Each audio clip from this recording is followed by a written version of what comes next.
We're here with three-time Speedfest winner Chase Elliott. So, man, this is kind of your home track here from Georgia, and so you have a lot of laps around this place. And so you're back in late model. This is the first time in a couple years since we last saw you at the Snowball Derby back in 2020. So, man, you're back in a combination with Ricky Turner, and so this is looking to be a good result for you guys this weekend. So, what are you trying to get out of this weekend? Yeah, hopefully try to get a win. I mean, obviously that would be best case scenario, but for me it was um, an opportunity to come back.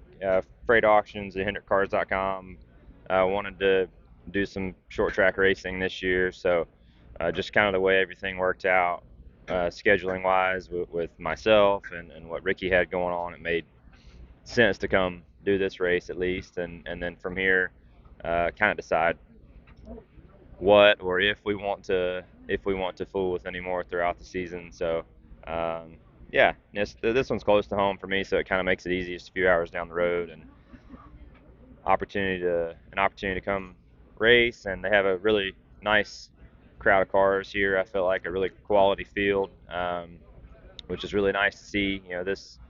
This arena of racing, I feel like, has struggled for car counts a little bit over the past couple years. So it's nice to see a lot of people back and excited to race, especially even here in late January. It's kind of an off season time, I guess, for a lot of people. So yeah, looking forward to it. Hope it goes well, and yeah, we'll see where we go from there. Awesome. This is definitely a really great field of cars. Better than I was expecting, honestly. And it's gonna be kind of you're gonna have to earn this win for you Yeah. this weekend. And yesterday we saw some practice laps being made. So what have you learned from there? Are you still kind of adjusting, or have you kind of just fit right back in from where you were? No, I definitely think I'm still adjusting for sure. It's the cars have changed some. I mean, I ran the snowball there in 20. I wouldn't say they've changed a lot since then, but certainly from what it was 10 years ago when I was doing this stuff a lot, it has definitely changed.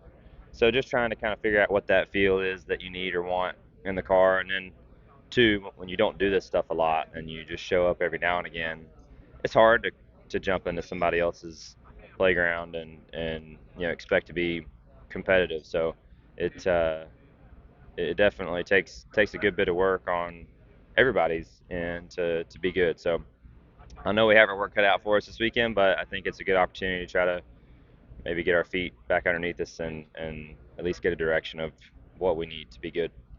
Awesome. So one last question for you here. So does this mean we're going to see you back in Super Late Model some more? I know obviously very busy with the Cup Series stuff.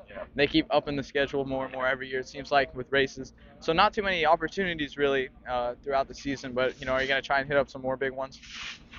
Maybe we'll see. We'll see how it goes this weekend, but I would personally like to. Certainly the schedule on the Cup side is pretty similar to what it's been over the last few years. I think the good news on that front is our weekends are shorter now, which is a really big deal, and I wish these guys here would pay more attention to that. I'm not sure why we're here on a Thursday practicing for a Saturday evening race. Kind of their own worst enemy in that, right? Between the tracks and the series, but I think that I would like to do it. I guess to answer your question, just need to kind of sit down and see what races are available, what races can work.